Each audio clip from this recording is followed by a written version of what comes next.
What is this world of ours really made of? Is it, as science seems to say, just a matter of molecules in motion? Or might there be something more to it all?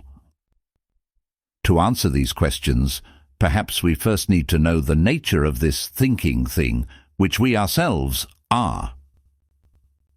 This inquiry was famously explored by René Descartes, who divided reality into two fundamental kinds of stuff: thinking substance, or mind, and extended substance, or matter.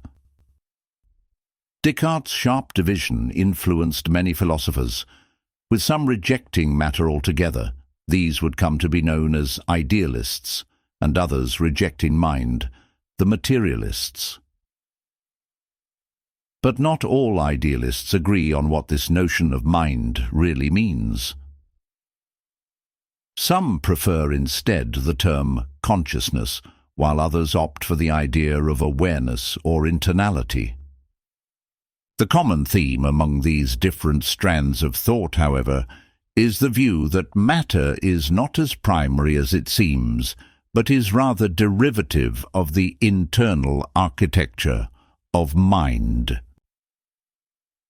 Idealists throughout the ages have found inspiration in the works of Plato, who argued that reality consists of eternal, perfect forms, abstract entities beyond space and time. According to this view, what we see in the physical world is but a shadow, an unstable echo of these higher, static idealities. Thomas Aquinas, a medieval philosopher and theologian, was influenced by Plato's idea of forms and saw reality as fundamentally rooted in God's intellect. His scholastic theism held that the material world exists, but its order and structure depend on divine thought. Leibniz, a rationalist idealist, introduced the concept of monads, simple, indivisible substances that reflect all other aspects of the universe in a kind of pre-established harmony. To him, reality wasn't made of physical atoms, but of countless centers of perception orchestrated by divine reason. Kant, on the other hand, argued that while an external world may exist, we can never access it. Instead, our minds interface with reality through categories like space, time, and causality. His transcendental idealism suggests that what we call reality is already shaped by our own mental framework, where time and space are but intuitions which impose structure on the world so that it can become intelligible to us. Then there's Hegel, who saw reality as a single evolving absolute mind, or Geist. He argued that history and knowledge unfold through a dialectical process, where opposing ideas clash and merge into higher truths. This process has been summarized by commentators via the formula thesis plus antithesis equals synthesis. Finally, we arrive at George Berkeley, an Anglo-Irish philosopher whose most notable achievement was the advancement of a theory he called immaterialism.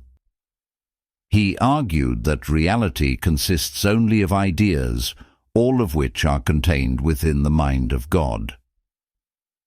According to this view, objects exist only because they are perceived by an infinite consciousness. If they were not perceived, then, according to him, they could not exist. But does modern science challenge or support idealism?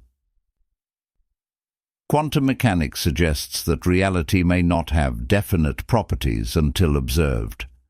Some physicists argue that information, not matter, is the foundation of existence. Meanwhile, cognitive science still debates whether consciousness is merely a byproduct of the brain or something more fundamental. If the physical world is ultimately just a structured experience, then mind, not matter, may be the foundation of existence. Idealism challenges us to rethink everything we naively assume about the nature of reality. So, what do you think? Does mind exist within reality, or does reality exist within mind?